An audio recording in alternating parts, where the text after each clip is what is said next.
Ladies, be careful who your friends are.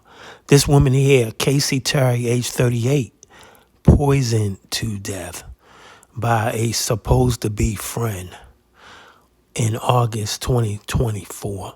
God bless her and her family. Damn.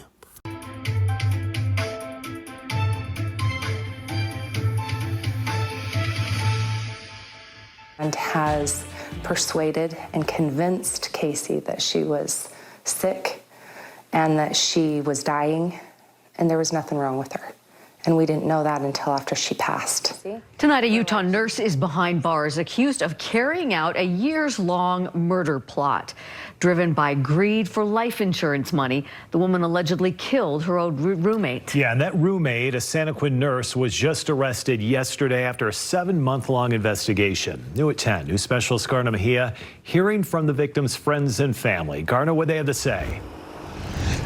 Yeah, they are understandably devastated and trying to process all of this. Now, detectives in Highland suspect that this was premeditated. They found dozens of text messages from the suspect, Megan Sunwall, discussing how much insulin was needed to kill the victim, Kacee Terry.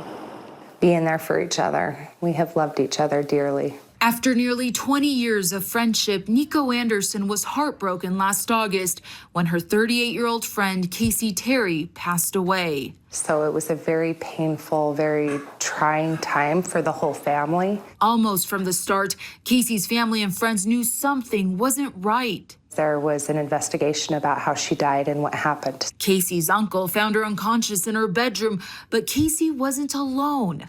According to a search warrant, Kacee's old roommate, Megan Randall Sundwall, and Megan's parents were standing over her. When the uncle went to call 911, the parents started to argue, telling him that Kacee didn't want to go to the hospital and, quote, wants to go. According to a probable cause statement, paramedics also found a diabetic needle, even though Kacee was not a diabetic. At the hospital, Kacee's blood sugar level was just 14, far below normal.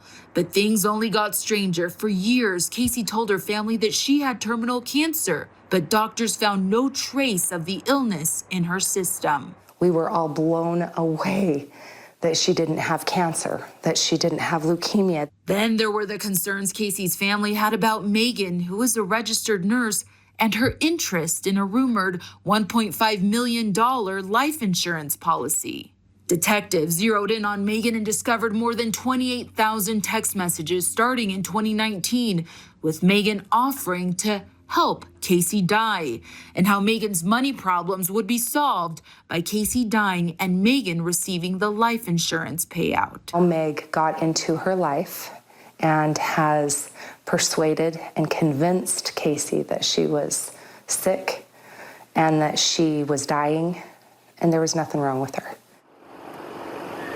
Well, and tonight, Kacee Terry's cause of death, we're also learning, was an overdose of promethazine, insulin, and other drugs. Tonight, I also spoke with Kacee Terry's sister, who tells me that she's not ready to speak publicly yet, but she did want to emphasize that Kacee never had an insurance policy, and the suspect knew this. I also received a statement from Intermountain Healthcare. They say that Megan Sundwall is not an employee and has not been employed with them for more than a year. I'll send it back to you. Yeah, tough story. Allegations are awful. Crucial reminder here, help is available. If you or anyone you know is a victim of domestic violence, you can call the phone number there on your screen or simply text the word START to 88788.